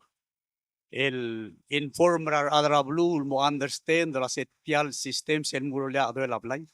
Ingrangut maklin mertial drang clean. Ma mergaul adlo spera den gira pius. Ba gumesriya maklaw tutle la se yidel wal public consultation ma information morawai. Matamo understand ra benefit tial klalo. El ngi obangela PPUC lol nga sergi da other belau lomgarda den gira blit. Moktegeringi olong song sa arala dengil ga om aringira PUC lospea alu lom ska dengi. Tial solar system nga de labli ma wal dengi bu elga produce a dengil mora grid ra PUC PUC ame emergo muy waigel metor rablim emergo minus aigel klungela dengil lara solar mergau ma aigel guk mulus pera tial grid ra PUC emergong etira bil gurga rasel amount el tira la decide rasen tela klungela dengil bolo operi mung aige de magambe sam cloud to tell tol gumda swengire del mongil inform rablu mablu amo will understand de mosabil madingil asing tial klalo amel on seurgi ela if I may continue mlaria igel bebira tol dilusi ol gerela miring amitering marwa togen aige mal mokla tutrel issue el ngia di regel sel gibom install la sistema hablay ada blo logelo asem elatial togen na mire nga kan sebegel di manomor lo spering ding dia kan sebel PUC required del girel muywa a solar gamle produce against the sel gukka milair ngir tial grid maul mat require gamiul sense rametor el moigel luloga siola sen ide igel bidirectional sebel moiwer amei ma ol tobdringi alo weng motoblol metor ngara wolarabli uyuya solar ma uyuwi tial grid ga malaringi dengil ga malaringi ragul ma eral time bokte gara Palau sola dire lo rolo magela PUC lo siga lune lagi mo mengitu ursel metor tira ngara mlangu lo lera bla tial togen mir lo asetian swedel di mede rabla kadruli mo mosubel lo sparingi ang area program ngai lo aral cheleng mosubel mosugit age discussion gi adado ko marwa clarence trial adra RED lo siga dure la sum sebel aku klage ke tambor segi del requirement tra PUC lo asen gire mer sensra metor gau mo sebel del mo yura solar e mo yurtial grid del gau spe bagi gida ko awal moklol tol gi mom daswe gambes wa bol sebel lot pitial program mo wil marae Lelat time egid molgo imbato ka made illegal solar panels ngara ngegida si ora bangal milgola sing silgan tenel ngara makasakasela amuira solar panels. Ya ulumang dir gumira solar panels sa makasayar adal mo apply dem bato kay gidil tol giredul gutmok plo magela PUC el moso el mo tol ada mo understand their program mo apply le seldomes ya tirigel lang mas system ngarado la blirir law ay sirigel asing clo savings serti ertial solar lola ngi el mo sutrir el harar tial loan embargo at the same time ngol gusto sara la dengi. So let me just follow up on that. And because tira ko already and make the next question na was. So Sel, in your engagement with the communities and how do you make them come and apply for the program? And try to I mean, what are the activities that you do? Ela gim lo mra lul mangelawang mra laigal blue lo ay setiak program. Eu lagi tertila se mem lang kliu egi megom gim survera do la blim egi musugau lo ay sula se amo ang ratre tele sistema alvera do la blim mang mra la aurora dir gumrael di lagi o mesringil tergibel meu da tial program el mra leng tamakasala adami Akum tabi hindi regel atya rang lela ara lakla lo marang lela ara dalang ok maul tuku kolam na mo tergibil meo dal me apply ding marael almost leria kung naseng la every month ang lang area 2 or 3 applicants in May if I may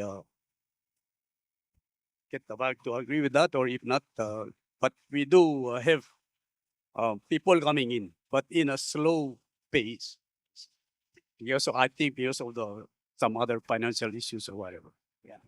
Sulang, Mr. Toro. Okay, the last question is, like when you talk to people about this rooftop solar, there's always that question like the batteries because like at the night time when there's no sun, then there's no solar power to power your house.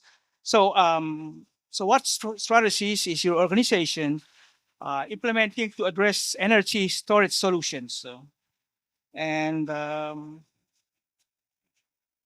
ensure a consistent energy supply? El asel guk podgura batteri agi di regel na mudodura rat lo ay sertilo sa igal sistema sa edel lo a batteri ngi ang moswem lo spare tial system regal wal 24 hours. Adi wal bol issue the face ngi sel ara la batteri. El al time mal dir gamring la ara la batteri. Hindi sa edel gut mutli.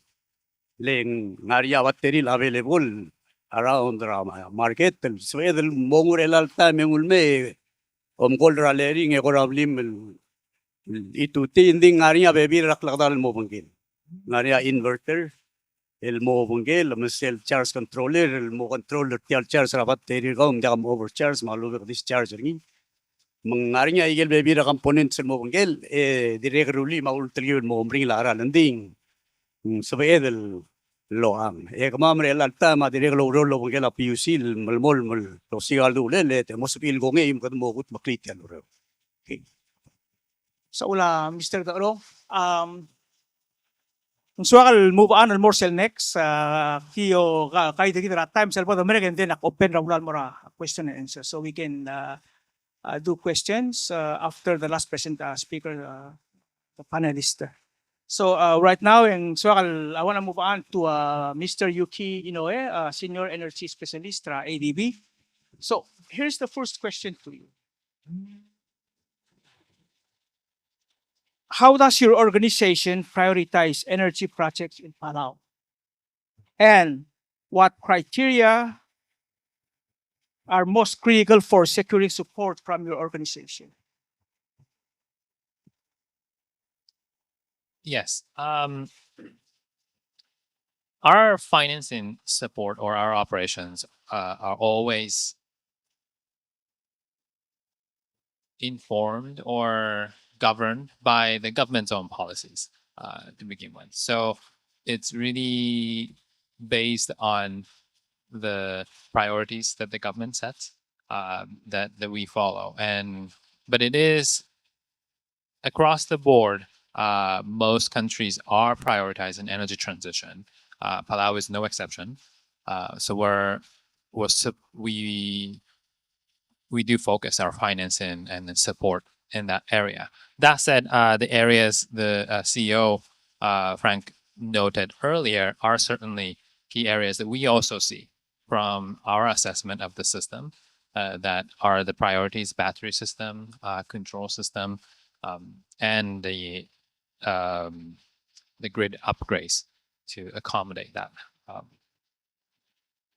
So it's where our assessment really also meets the government's policies would normally become the priority, although we're, as I said, driven by the government's policies and priorities.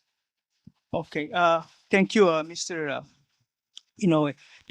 Earlier in your presentation, you show the Pacific-wide map where ABB has energy transition projects with, which is basically most of the islands in the Pacific. So I just want to get your thoughts on what challenges does your organizations face in implementing energy projects in islands like Palau, and how are these challenges being addressed? Yes. The biggest challenge comes from, I think, the sizes of the systems.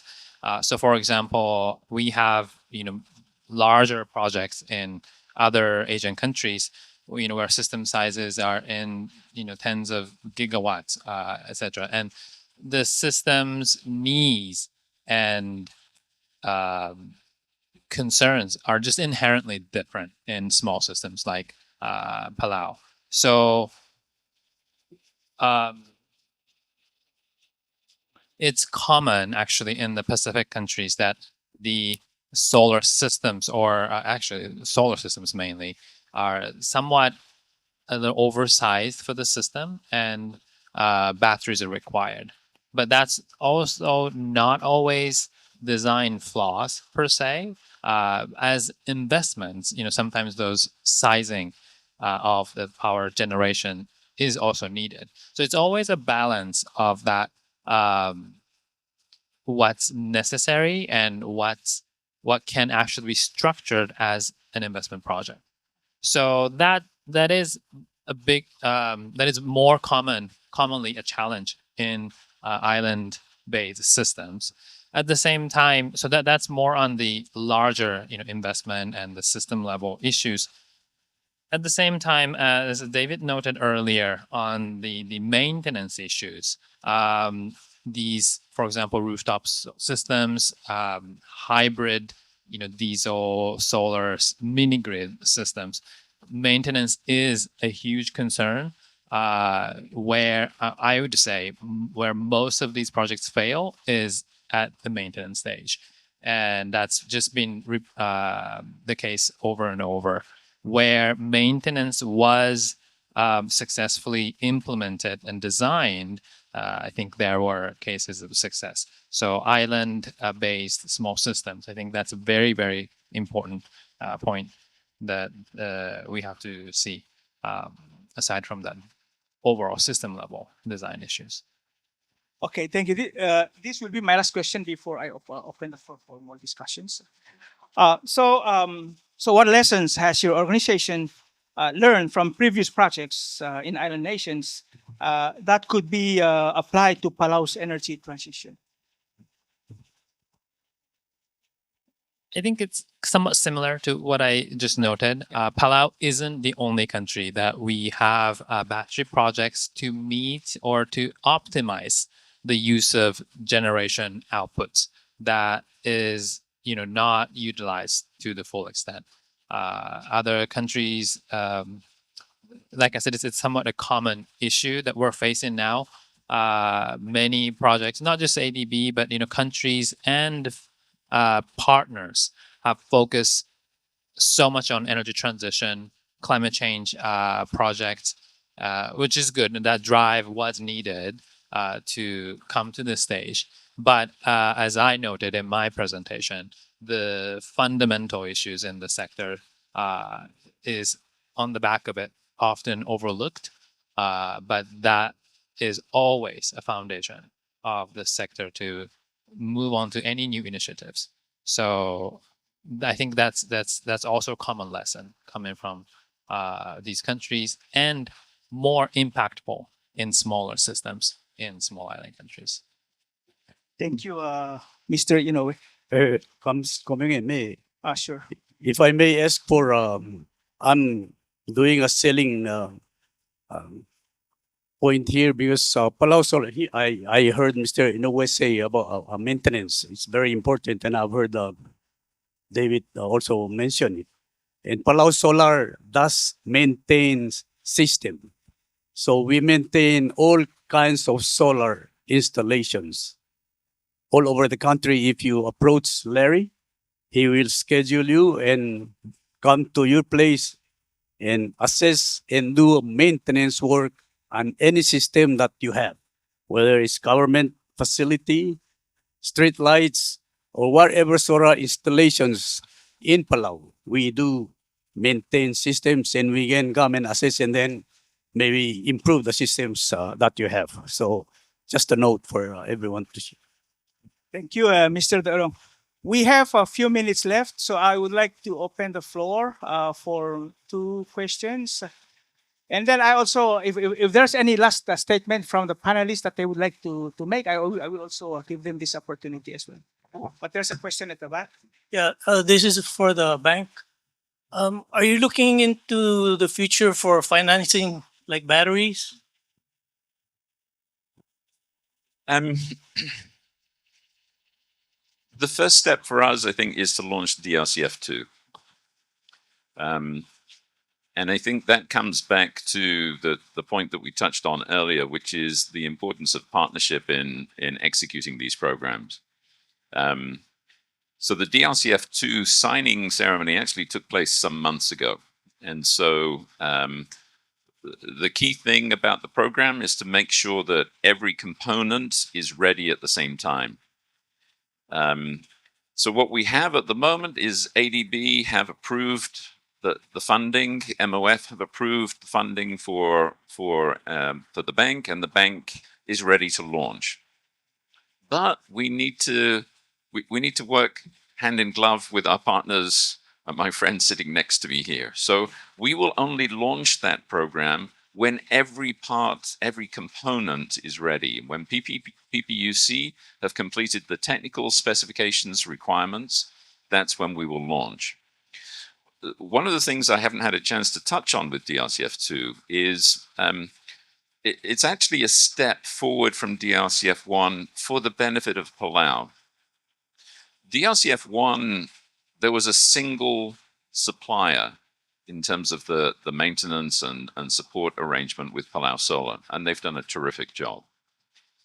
But we deliberately wanted to extend that arrangement for the commercial sector. And what I mean by that is we wanted to create more of a competition domestically, where private sector businesses could choose which vendors or which support entity or which maintenance entity they wanted to sign up with. That's why we've changed the structure of this program to enable PPUC to define the technical specifications, to make sure that any vendors are approved and qualified to install and maintain the system, but then leave it to the private sector to determine exactly what the nature of their system is and who supplies and installs it. So I think the next step is to make sure that DRCF2 learns the lessons from DRCF1, moves forward, and that we get this program working in conjunction with partners. But beyond that, I think what you touched on is something that I have in terms of my longer term vision, which is solar is just one energy source. And as an island, there are other alternatives that we can explore. I think wind perhaps is not the best solution from my understanding, but there is other technology that has been successfully used in other small island locations, which I know the technicians are evaluating. And I think there's one in particular that I'm interested in, that ADB is interested in, that PPUC is interested in, and I think it has an important opportunity for Palau to develop a micro industry around it. So, yes, to answer your question, there's a lot of long term thinking going on beyond just the immediate solution as to how we stabilize the system, how we make sure we hit our renewable energy targets. What is the best long term renewable solutions, which is not just solar, that Palau can use going forward? And yes, the bank will absolutely be active in financing that. Yeah, because based on Clarence's report, the peak hours are like from 3 to 9, I think. So you need batteries to really see the savings. And I think as you heard from Frank, the solar farm batteries are already in process. And so I think again, it's a step-by-step process. Let's get the solar farm curtailment addressed so that we're beginning to maximize the use of that resource. Make sure then that the transmission system is stabilized so that we can get it from the farm into people's homes. And yes, beyond that, for sure, we'll look at can we implement batteries at the household level or at the commercial level. But that's a second phase. We have to do things step by step. Let's walk before we run. And I think, as you can, I hope, see from this morning's session, there's a lot of extremely talented people coming at this from various different directions, all with the best will, all with the best intentions. Is it a perfect solution at the moment? No. And the bank has its own issues that we're trying to address. So instead of looking to point fingers and blame each other, we're all working to try and support to get the right solution for Palau. And that's really all the end objective is here. Okay, thank you. Last one for Mr. Inoue. Are there reserve funds or financing for the environmental impact of the solar panels or batteries after they're being used?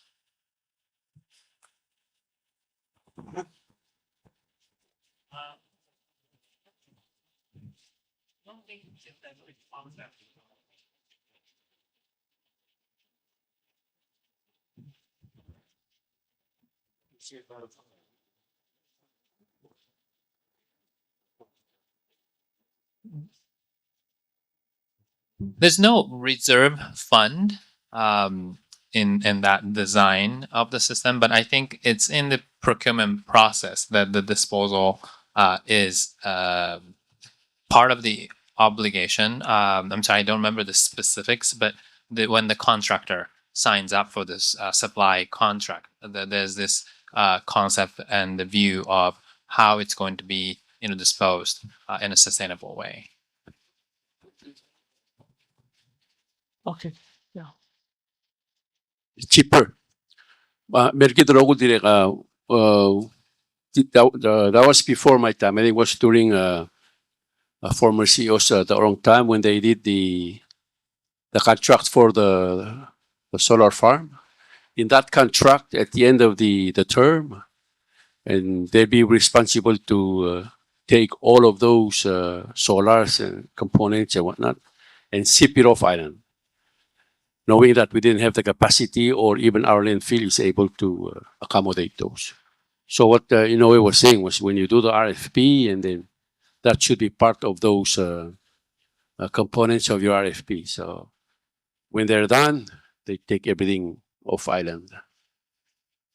Okay, Komsulang, hindi kami magulungit tapos Director Prot at Tiragal, members of the panel.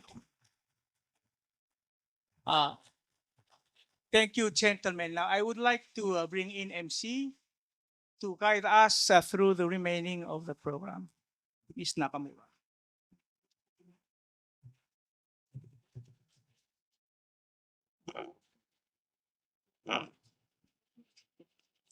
Thank you, moderator, and thank you to our panelists.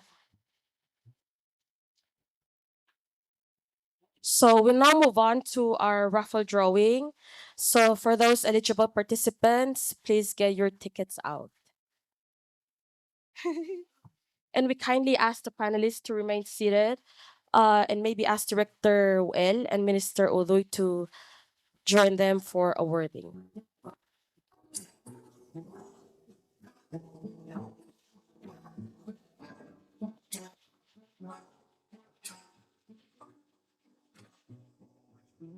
Sorry, let's just get the tickets from the registration terminal.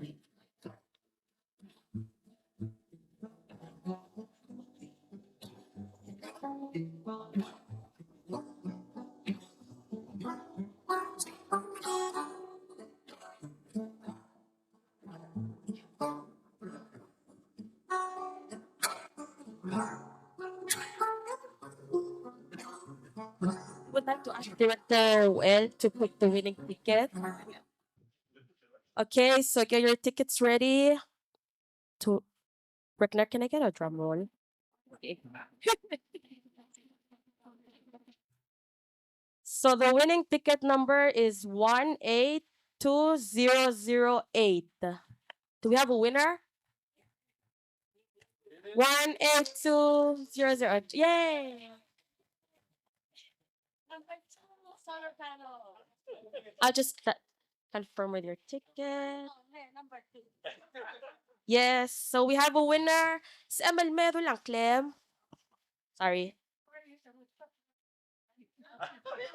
My name is Leilani Janzru. Thank you for my second solar panels.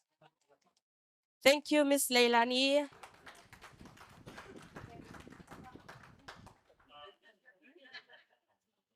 Unfortunately, there's only one raffle drawing prize.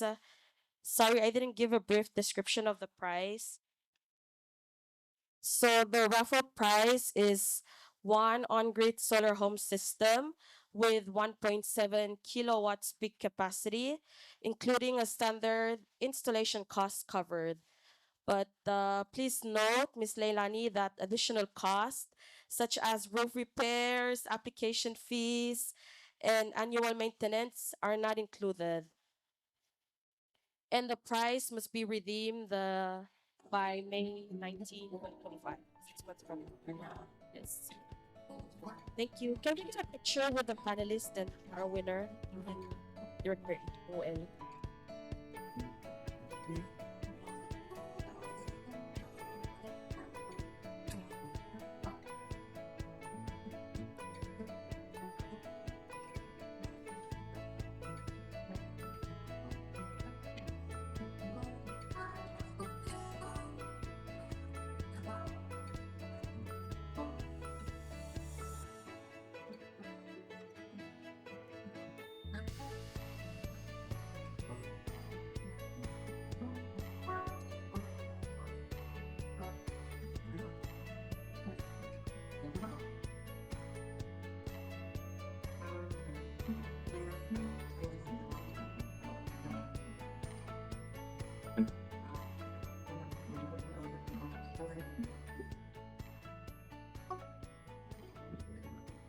Congratulations again to Miss Leilani Jansruth.